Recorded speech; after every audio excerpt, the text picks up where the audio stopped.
What you haven't heard today, anybody disputing individual facts that are part of this 30 parts indictment, if you will, that I put together. If the premise of anything isn't right, everything built on it is a bunch of bull. Remember, there are two sides to every story. There's one side to every fact. Now, here is the first claim. Both the Department of Justice and the FBI petitioned the FISA court to begin to surveil a Trump campaign advisor, who happened to be Carter Page, on October 21st, 2016. Just 2.5 weeks before the election, okay? That is the first point that comes up in the memo. Is that true? Is anyone specifically disputing that claim? Okay? Nobody's questioned that, right? So we got ourselves a fact there. Here's number 2. The second claim, that the application had to be certified by the FBI director or deputy director, the attorney general, the deputy attorney general, or assistant attorney general to the NSA. Is anyone disputing that process? No, that's a fact, right? All those things have to happen. So we know that the Department of Justice and the FBI had to petition. We know that high-ranking officials in both departments had to sign off, right? There is no one that disputes this. Those are facts, okay? Third claim. The initial warrant on Carter Page was issued and renewed 3 times every 90 days. Now, here's the next thing. That takes you through the campaign. That takes you through the election. That takes you through the period at which Trump was president-elect. And it even takes you through the early days as president. Now, is anyone denying that happened? No, right? That's a fact. All 3 of those are facts. Fourth claim in the memo was that FBI Director James Comey signed 3 of the FISA warrants. 3! Anyone? Anyone? James Comey himself denying that happened? Didn't happen, right? So James Comey is a player. Okay. Now we're up to number 5. Deputy FBI Director Andrew McCabe. Well, he signed one. Huh. All right. That's interesting. Maybe that's why he just got jettisoned, huh? What do you think? So Andrew McCabe. So now let's see. We got the FBI Director. We got the Deputy FBI Director that are players. Anybody disputing that happened? Okay. So we've got Deputy Attorney General Sally Yates. Sally Yates signed at least one. Oh, remember how she pushed back? Remember how she was alleging that it was all wrong, that she was being pushed out of the Trump administration when she got there? Holy cow, right? The 7th claim in the memo, that another Deputy Attorney General, Dana Bonetta, signed at least one. Okay, so now we're at James Comey, Andrew McCabe, Sally Yates, Dana Bonetta. Okay, well, we got a pretty long list of people going here, right?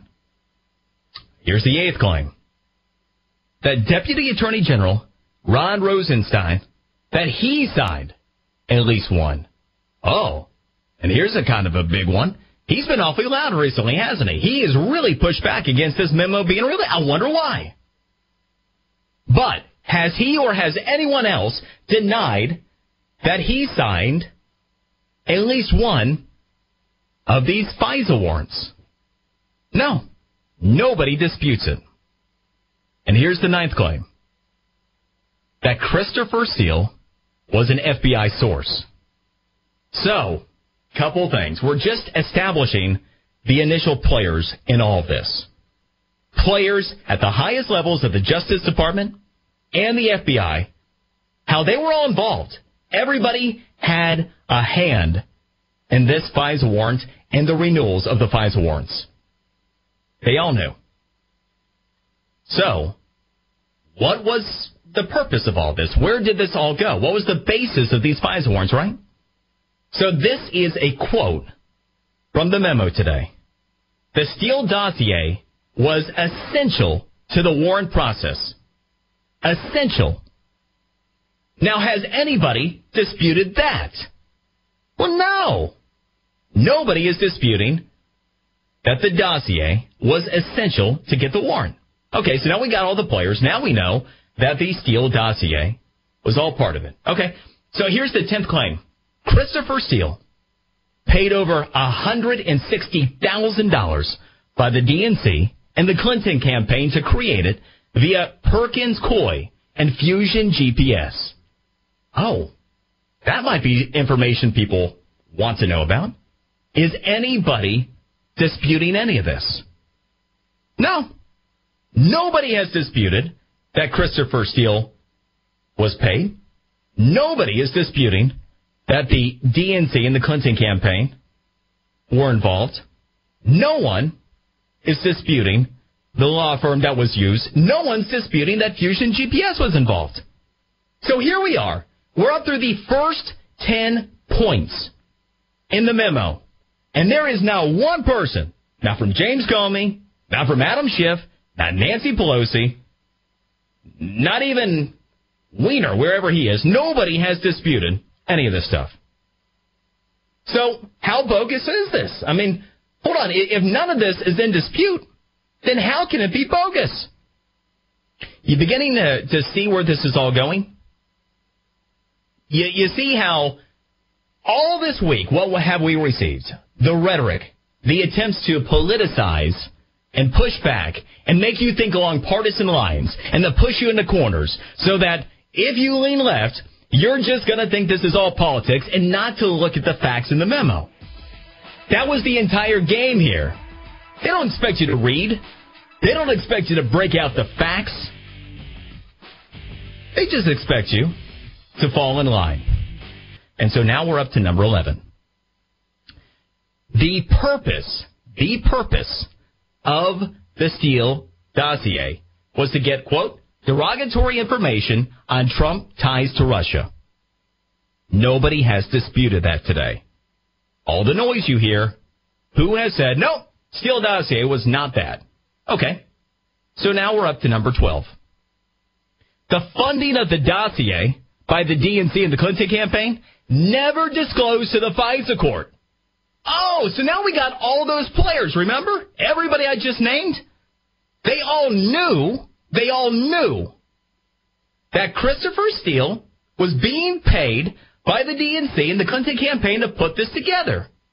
They all knew what the purpose was, which was to get derogatory information on Trump. And guess what they didn't do? Oh, they never disclosed to the court that information. Huh. Isn't that convenient? Has anybody disputed that? Bueller? Guess not. Huh. Interesting. Next up. The FISA request left the sourcing off of the dossier on that warrant request, despite knowing that it was Fusion GPS. So, they knew that it was this Russian operative organization, and they also left that information off. They simply said that it was being conducted for a private citizen. So, they left every aspect of the information off. Where the money was coming from, who was behind it, the purpose behind it, and also that it had ties to a Russian organization. Huh. Nobody's disputing this. Now we're up to the 15th claim. The FBI authorized an additional payment to Christopher Steele for the dossier. Now think about this for a moment. Every top-level FBI official knew everything about this up to this point. That it was paid for by the DNC, that the fix was in, and they authorized another payment. Now, this was the one that ultimately didn't go through, and why? We'll get to that in just a moment. But again, has anybody disputed that the FBI did not authorize that additional payment? Huh, well, funny. No, not one person has. Just James Comey saying, that's it? That's all you got? 16th claim. On September 23rd of 2016, Yahoo freaking News, Yahoo News, ran a story linking Carter Page to Moscow. And this was ultimately used in the FISA request as a to corroborate the evidence. Can you even... Yahoo News!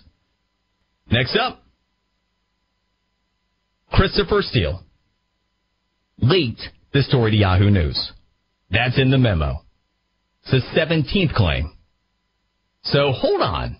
Now we have an FBI informant that's being paid by the DNC and by the Clinton campaign to produce derogatory information that is leaking the story to Yahoo News, that is then used as supporting evidence to the FISA court that is not being told about any of this background information. That's signed off on by top-level officials at the Justice Department and the FBI. 18th claim. The request itself, that Steele was not the source of the Yahoo story. So in the FISA request, what they ended up saying is that Steele was not the person who leaked it to the Yahoo story. Then here's the 19th claim.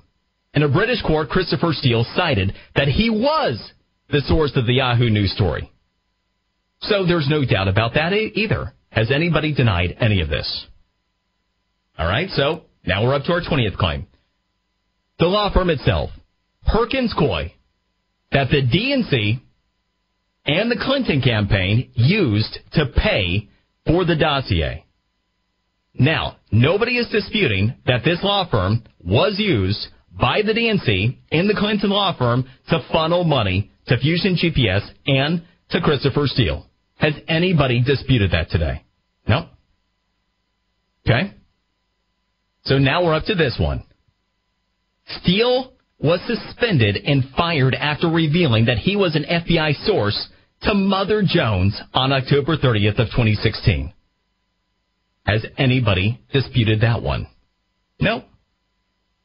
So once again, where are we? Two sides to every story, one side to every fact. Remember how this is all a bunch of bull? Nobody has disputed any of these 22 claims yet. So now we're up to this one, number 23. After being fired by the FBI, he maintained contact with the Justice Department and specifically, get this, Deputy Attorney General Bruce Orr and senior officials who were direct reports to Deputy Attorney General Sally Yates and later, Rod Rosenstein. So hold on. He gets fired because he reveals himself to Mother Jones while he's leaking information 2 weeks before the election, and the FBI, after they get rid of him, the Justice Department steps in and they become the point of contact. Well, that's interesting. Has anybody disputed that one today? Haven't heard anything. Next claim, number 24. In September of 2016, Christopher Steele told Deputy Attorney General Bruce Orr that he was, quote, desperate that Donald Trump not be elected. You remember all this BS about how we were hearing, Christopher Steele, he's a Republican. He just kind of like Robert Mueller, he's a Republican. James Comey, he's a Republican. Remember all these guys? They're all supposed to be Republicans. They don't like Trump. Nope. So, quote, was desperate that Donald Trump not be elected. Has anybody disputed that claim today? Haven't heard anything. Here's number 25. Deputy Attorney General Bruce Orr's wife was employed. You ready by this? You can't make this stuff up. Fusion GPS. Here is the Deputy Attorney General, Bruce Orr. Now, he is the guy who is maintaining contact with Christopher Steele after he's been fired by the FBI because he revealed himself as an FBI source while leaking information to Mother Jones 2 weeks before the election. And what happens? Well, we find out that Bruce Orr's wife is also getting paid by Fusion GPS to work on the Christopher Steele Russian dossier. You can't make this stuff up. Out of the 30 claims, we're now up to the 26th. So, Deputy Attorney General Bruce Orr, whose wife was employed by Fusion GPS and was in connection with Christopher Steele after Steele was fired from the FBI, actually took information directly from his wife working for Fusion GPS over to the FBI. So get this, the FBI fires Christopher Steele, right? So now Steele doesn't have a connection to the FBI. So what does Bruce Orr do?